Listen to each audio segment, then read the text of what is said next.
पूछना चाहता हूं, उत्तर प्रदेश के एक पूर्व मुख्यमंत्री जो पिछड़े वर्ग से आते हैं, वो सक्षम हो गए थे, मुख्यमंत्री बन गए थे, फिर गौमूत्र से उनकी कुर्सी को क्यों धुलवाया था आपके लोगों ने, ये भी बताने का काम आप करें। और आज भी जब लोधी, यादव, पटेल के बच्चे जो हैं, इन समाजों के बच्चे जो व्यास पीठ पे बैठ के कथा करने की कोशिश करते हैं, उनकी चोटी काट के आप उनके सर पे पेशाब से जो है ये जो गंदा कार्य करते हो, ये किस आधार पे करते हो, इसके बारे में भी आपको बताना चाहिए। प्यारे साथियों, लड़ाई बहुत लंबी है और बहुत दूर तक जाना है। मैं एक बात आपको कहना चाहता हूं, मैं अपने पिछले वर्ग के भाइयों को भी कहना चाहता हूं, मैं इस मंच से जो कहूंगा, मेरी बात को आप घर जाके सोचना और सोच के निर्णय लेना कि मैंने गलत कहा या मैंने सही कहा। जितने मंच पे हमारे नेता बैठे, इधर सामने हमारी पार्टी के, उधर जफर मलिक से लेके तमाम हमारे गंगवार साहब, तमाम हमारे गंधर्व जी, सब बैठे दिख रहे हैं मुझे यहां से। मैं आपको भी कह रहा हूं, मेरी बात को सोचना। आप कहते हैं कि साहब हमारी जाति का प्रतिनिधित्व होना चाहिए। मैं इस बात से 1000% सहमत हूं कि जाति के आधार पर प्रतिनिधित्व होना चाहिए। और जो हमने 45 प्रभारी उत्तर प्रदेश में बनाए हैं, उसमें हमने कोशिश भी की है कि सभी जातियों को 45 प्रभारियों में अवसर देने की कोशिश हमने की। पाल को, प्रजापति को, कश्यप को, सैनी को, यादव को, गुर्जर को, जाट को, पटेल को, विश्वकर्मा को, हमने पूरा प्रयास किया है। और अभी तो 358 बाकी हैं। अभी तो ऐसे जिनको कभी अवसर नहीं मिला उनको मिलेगा। लेकिन सवाल कुछ और, अगर आप ये मानते हैं कि जो जाति के आधार पर आपका वही आपका नेता हो सकता है, तो मेरे मन में ये पीड़ा उठती है। अनुभव के आधार पर कह रहा हूं कि प्रमोशन में रिजर्वेशन का बिल जिस व्यक्ति ने फाड़ा, जिसको फाड़ने की हिम्मत कांग्रेस में नहीं थी, भाजपा में नहीं थी, भारत की जाति व्यवस्था में जो non SC ST OBC non Muslim जो जातियां हैं, नॉन माइनॉरिटी जो जातियां हैं, उनमें भी जिनमें जो हिम्मत नहीं थी, उसको बिल फाड़ने का काम किसने किया? किसने किया? किसने? वो किस जाति से थे? शेड्यूल कास्ट से, SC की जाति के थे, हमारे परिवार के थे। अगर हम इस आधार पर निर्धारण करें कि हमारी जाति का आदमी आगे बढ़ना चाहिए, हमारी जाति का ही हमारा नेता होना चाहिए, तो आप मुझे बताओ कि आपकी जाति का वो नेता किस काम का, जो आपके बच्चों का गला काटने का काम करे, जो आपके अधिकारी कर्मचारियों को खून के आंसू रुलाने का काम करे, आप मुझे बताओ और खुद जाके आकलन करना। आपको अपनी जाति का नेता चाहिए, जाति के आधार पर नेता मानना है, यह अपने बच्चों के अधिकारों को दिलाने वाला नेता चाहिए, आपकी जमात को आगे बढ़ाने वाला नेता चाहिए। इसका फैसला आपको करना होगा। मैं इसका एक और उदाहरण बताता हूं, वो तो पुरानी बात हो गई 2012 की, नहीं आ जाओ। अभी UGC की गाइडलाइन आई थी ना? आई थी या नहीं आई थी? UGC की गाइडलाइन तो थोराट कमेटी से 2012 में आ गई है। भाई राकेश वर्मा जी बैठे हैं, चिंतक हैं, बड़े चीजों पर नजर रखते हैं, IAS की सर्विस को जो है VRS लिया है, नीरज जी बैठे हैं। तो 12 में गलत कहूंगा तो आप हाथ उठा के टोक देना। मैंने आंदोलन पढ़ा है, राष्ट्रपिता ज्योतिबा फूले से लेके छत्रपति साहू जी महाराज, जिन्होंने 1902 में 26 जुलाई 1902 को आरक्षण सबसे पहले लागू किया, संत गाडगे जी महाराज, नारायण गुरु, पेरियार ललई यादव, EV पेरियार रामा नायकर स्वामी, बाबू जगदेव प्रसाद कुशवाहा, जननायक कपूरी ठाकुर, मामना राम सुवर्मा, चौधरी महाराज सिंह भारती। जब मैं पूरे उसको पढ़ता हूं, संत राम BA प्रजापति जी, जब मैं पूरे आंदोलन को पढ़ता हूं, ब्रह्मानंद लोधी जी, तमाम पिछड़े वर्ग के आज की जो संवैधानिक व्यवस्था, ये सब पिछड़े वर्ग के महापुरुष। इनके संघर्षों से राष्ट्रपिता ज्योतिबा फूले, मां सावित्रीबाई फूले, छत्रपति साहू जी महाराज जो हमारे सर का ताज है, उनके संघर्षों से आज इस देश में समता मूलक समाज बनाने के लिए ये आंदोलन तेजी से आगे बढ़ रहा है। तो जब मैं पढ़ता हूं बाबा साहब को, जब मैं पढ़ता हूं बाबू मंगूराम सिंह मंगोवालिया को, जब मैं पढ़ता हूं बंगाल के हरिचंद ठाकुर, गुरुचंद ठाकुर जी को, तो मुझे समझ आता है कि उनसे पहले भी इस देश में सामाजिक परिवर्तन का आंदोलन आज की सामाजिक व्यवस्था में, आज की संवैधानिक व्यवस्था में जो आज के पिछड़े वर्ग के लोग हैं उन महापुरुषों ने चलाने का काम किया। अगर वो ना चलाते, मैं औरों पर नहीं जाना चाहता, मैं कहना चाहता हूं, मैं शरद यादव जी को भी याद करता हूं, मैं लालू जी को भी याद करता हूं, भूला नहीं जा सकता है योगदान, रामविलास पासवान जी का योगदान भी भूला नहीं जा सकता है। और मैं मेरे नेता, मेरे गुरु मान्यवर काशी राम साहब जिन्होंने बोध क्लब पर 45 दिन आंदोलन किया था और नारा दिया था कि मंडल कमीशन लागू करो वरना कुर्सी खाली करो, उनको भी नहीं भूल सकता हूं मेरे साथ। मैं ये बात क्यों कह रहा हूं? जब मैं बाबा साहब को पढ़ता हूं तो वो अपने 3 गुरु स्वीकार करते हैं, महामानव तथागत बुद्ध, गुरु कबीर और राष्ट्रपिता ज्योतिबा फूले। और वो कहते हैं कि राष्ट्रपिता ज्योतिबा फूले नहीं होते तो डॉक्टर अंबेडकर नहीं होते, और डॉक्टर अंबेडकर नहीं होते तो पूरे देश को मानना चाहिए कि अगर डॉक्टर अंबेडकर नहीं होते, इस देश की महिलाओं को, वंचितों को, शोषितों को, किसानों को, मजदूरों को, नौजवानों को और दलितों, पिछड़ों, आदिवासियों को स्वाभिमान सम्मान का जीवन जो संविधान के जरिए मिला है वो नहीं मिलता कभी भी अगर बाबा साहब अम्बेडकर नहीं। तो राष्ट्रपिता ज्योतिबा फूले और उनके बाद आगे बढ़ के मैं सायाजी राव गायकवाड़ को भी याद करूंगा, उनके योगदान को भी सराहूंगा।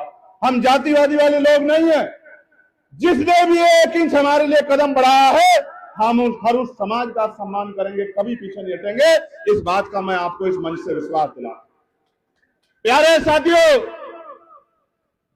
मैं याद करूंगा छत्रपति साहू जी महाराज को, जिन्होंने बाबा साहब का हाथ पकड़ के ये कहा कि अगर बाबा साहब जैसा नेता आपका नेतृत्व करेगा तो आपके अधिकारों पे हमला नहीं हो सकता है। मैं छत्रपति साहू जी महाराज का भी धन्यवाद करता हूं।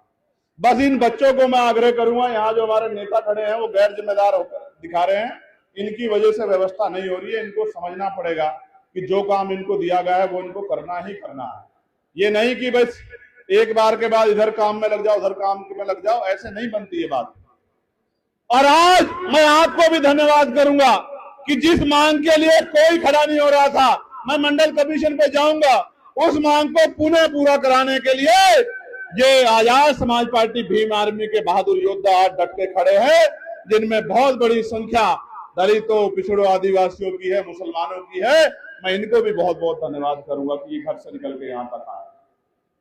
प्यारे साथियों, मैं पूर्व प्रधानमंत्री वीपी सिंह जी को भी धन्यवाद देना चाहता हूं, दिल से धन्यवाद देना चाहता हूं वीपी सिंह जी को कि बड़ी इच्छा शक्ति उन्होंने दिखाई थी, उसका खामियाजा भी भुगतना पड़ा।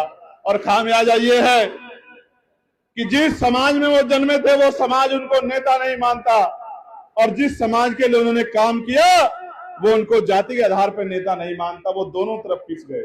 ये बहुत बड़ा कदम था कि नैतिक चरित्र दिखाने का काम उन्होंने किया, लेकिन समाज ने जाति की वजह से उनको इग्नोर कर दिया। मैं मांग करता हूं कि वीपी सिंह जी को भारत रत्न मिलना चाहिए, मैं सरकार से मांग करता हूं। प्यारे साथियों, मैं अर्जुन सिंह जी को भी याद करूंगा, जिन्होंने हायर एजुकेशन में जो है एजुकेशन के लिए बहुत बड़ा काम करने का काम किया। तो मैं फिर कह रहा हूं ये एक बड़ी लड़ाई है, और मैं फिर कह रहा हूं इस बात को आप गांठ बांध लो कि हम इसको छोड़ने वाले नहीं हैं। जब तक मंडल कमीशन की बाकी सिफारिशें लागू नहीं होगी हम लोग चैन से नहीं बैठेंगे। मेरी बात को आप याद रखना। प्यारे साथियों, आज महत्वपूर्ण दिवस है। मंडल कमीशन पर बड़ा प्रकाश हमारी पार्टी के वरिष्ठ नेताओं ने डाला। भाई नीरज जी ने, भाई अरविंद पवार जी ने, भाई मनीष जी ने, भैया राकेश वर्मा जी ने, संजीव पाल जी ने, रामेश्वर पवन जी ने, सुनील कुमार चित्तौड़ जी ने, सतपाल चौधरी जी ने, तमाम हमारे साथियों ने, डॉक्टर मसूद साहब ने, तमाम हमारे साथियों ने प्रकाश डाला मंडल कमीशन पे। और जिस तरह से बड़े डीपली समझाने का काम किया रामेश्वर पवन जी ने। मुझे नहीं लगता उसके बाद मुझे मंडल कमीशन पे बहुत विस्तार से बात करनी चाहिए, मैं उससे आगे बात को बढ़ाऊंगा, लेकिन थोड़ा सा प्रकाश जरूर डालूंगा। आप इससे मत घबराना, इसकी गर्मी से मत घबराना। जो पीड़ा में है, जिनको धूप की जरूरत है, उसको धूप भी मिलनी चाहिए, लेकिन जहां जहां आपका पसीना पड़ेगा वहां से क्रांति के बीज पैदा होंगे, इस बात को याद रखें। जब मैं नहीं घबरा रहा तो आप भी मत घबराना। एक सूरज नहीं 1000 सूरज की तपन सहेंगे अपने लोगों के अधिकारों के लिए, लेकिन पीछे नहीं हटेंगे। मेरे भाइयों, मेरी बहनों, मेरी माओ, बच्चों, सुन लो मेरी बात को। 1000 सूरज की तपन सहने को तैयार हैं, लेकिन पीछे पैर खींचने को तैयार नहीं। वो दिन चले गए कि अलग अलग खड़े होकर लड़ते थे, अब मिल के लड़ेंगे, एकजुट होकर लड़ेंगे, अपने अधिकारों के लिए लड़ेंगे और बड़े से बड़े आंदोलन करेंगे। अब हम पीछे हटने वाले नहीं। मेरे प्यारे साथियों, भाई राजपाल कश्यप जी, भाई राजकुमार यादव जी, भाई विवेक सेन जी ने भी, भाई यशवंत मौर्य जी ने भी, तमाम हमारे शिव प्रकाश विश्वकर्मा जी ने भी, शिव सागर यादव जी ने भी, सुदर्शन यादव जी ने भी, मनोज यादव जी ने भी, एक तो मध्य प्रदेश से चल के आए, मध्य प्रदेश की क्रांतिकारी धरती से हमारे सेवड़ा के बाद दतिया से रहे लोकप्रिय प्रत्याशी, और जो मजबूती से वहां बहुजन समाज के आन बान शान का झंडा लेके आगे बढ़ रहे हैं, भाई दामोदर मंडल जी का भी मैं धन्यवाद करता हूं कि वो यहां आए। प्यारे साथियों, ये तो इम्पोर्टेंट हैं, लेकिन आप भी कम इम्पोर्टेंट नहीं। मेरी नजरों में आपका सम्मान भी बहुत ज्यादा है, इस बात का भी मैं आपको बताऊं।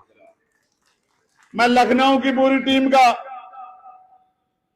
प्रदेश की पूरी टीम का, जिन्होंने कोशिश की है कि लखनऊ में आंदोलन हो और लखनऊ के बाद हर जिला मुख्यालय पे आंदोलन हो, हर मंडल पे आंदोलन जाए, जिन्होंने इसका प्रयास किया है, उनको मैं बहुत बहुत उनके लिए आभार प्रकट करता हूं। प्यारे साथियों, मैं यहां से बात शुरू करूंगा कि 1953 जब काका कालेकर कमीशन बना, और आप सरकारों का अंदाजा लगा लेना, मुझे किसी सरकार पर टिप्पणी आज नहीं करनी है, क्योंकि मैं मानता हूं कि अगर आपको नागनाथ से भी पीड़ा पहुंची है तो सांपनाथ ने भी आपको उजाड़ने में कोई कमी नहीं छोड़ी। आपको दोनों से सावधान होना पड़ेगा, मेरी बात को आप याद रखना। अगर आप सोचते हो कि नागनाथ को हराने के लिए सांपनाथ को ताकतवर कर दोगे तो कल आपको पछताना पड़ेगा, कल आपको तकलीफ उठानी पड़ेगी, ये जिम्मेदारी फिर आपकी बनेगी, मुझसे मत कहना। तो इसलिए मैं ये कहना चाहता हूं, काका कालेकर कमीशन 1953 और 1953 के बाद लंबी बहस के बाद रिपोर्टें धूल फाकती रही, बड़े बड़े फाइलों में दब गई। फिर सेकंड जब मोरारजी देसाई जब जो है प्रधानमंत्री बने तो 1979 में बीपी मंडल जी को इसकी जिम्मेदारी दी गई कि वो अपनी रिपोर्ट बनाएं, सेकंड जो है पिछड़ा वर्ग आयोग के रूप में, कि आप मंडल कमीशन के जरिए आप इस कमीशन को, जो सेकंड काका कालेकर कमीशन के प्रभाव का विषय है, इसको आप आगे बढ़ाने का काम करें और मंडल कमीशन की जो है सिफारिश हम लोग लागू करेंगे। फिर 1979 से और 1989 तक इस पे चर्चा ही नहीं हुई। 10-10 साल तक आप लोग पीछे पड़े रहे, कोई चर्चा नहीं हुई। और फिर वो समय आया जिसको आज हम लोग सेलिब्रेट भी कर रहे हैं, आंदोलन के रूप में स्वीकार भी कर रहे हैं। आज 7 अगस्त है। 7 अगस्त का मतलब आज के दिन घोषणा हुई थी 1990 में कि हम मंडल कमीशन की सिफारिश से वीपी सिंह जी को पुनः धन्यवाद, वीपी सिंह जी को पुनः आभार वीपी सिंह जी का, कि वीपी सिंह जी ने घोषणा की कि हम मंडल कमीशन की सिफारिशों को लागू करेंगे। और क्या हुआ, एक तरफ मंडल का आंदोलन आगे बढ़ा और मंडल की काट में दूसरी तरफ कमंडल का आंदोलन भी देश में चलाया गया। सिर्फ क्यों कि मंडल को मिलने वाले अधिकारों को रोका जा सके। आखिर कौन था वो जो मंडल कमीशन के खिलाफ आंदोलन चला रहा था? कौन सी पार्टी के लोग थे और क्या नारा लगा रहे थे? और वो पार्टी आज सत्ता में है जिस पार्टी के लोग आंदोलन चला रहे थे, इधर आप मंडल की यात्रा कर रहे थे, उस तरफ दूसरी तरफ वो कमंडल की यात्रा लेके आए। और इसलिए लेके आए कि जब आप अधिकार की बात करोगे तो आपका ध्यान भटकाने के लिए वो धर्म की बात करेंगे, और उसका खामियाजा आज भुगतना पड़ रहा है कि 2 सिफारिशें लागू हुई। अगर हम 40 का 2 लगाएंगे तो 0.50 सिफारिश से लागू नहीं हुई। लेकिन मेरा ये पिछड़ा सोया हुआ समाज 1% से भी कम सिफारिशों पे ही सहमत होकर चुपचाप है। और मैं आपको बताना चाहता हूं कि हम कल भी वहां खड़े थे और आज भी यहां खड़े थे।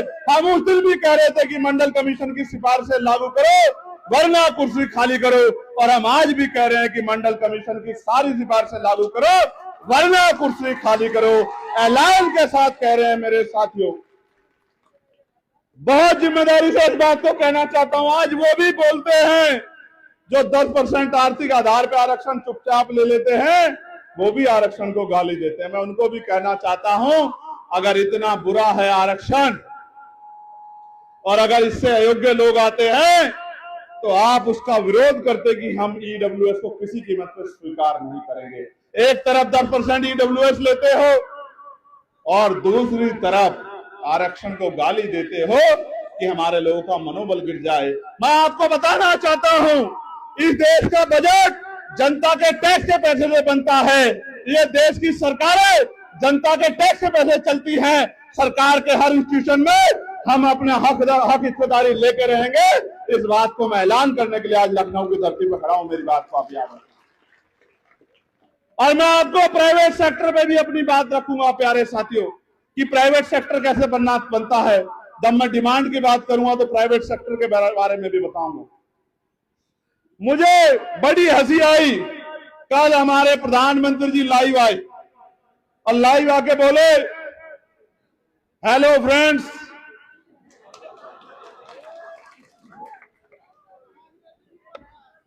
बोले कि 7 अगस्त को स्वदेशी का आंदोलन चला था। स्वदेशी का, किस चीज का? स्वदेशी का। और बहुत सारे पटके रखे हुए थे उन्होंने, विभिन्न प्रदेशों से बनते हैं जो, मैं उस प्रतिभा का सम्मान करता हूं।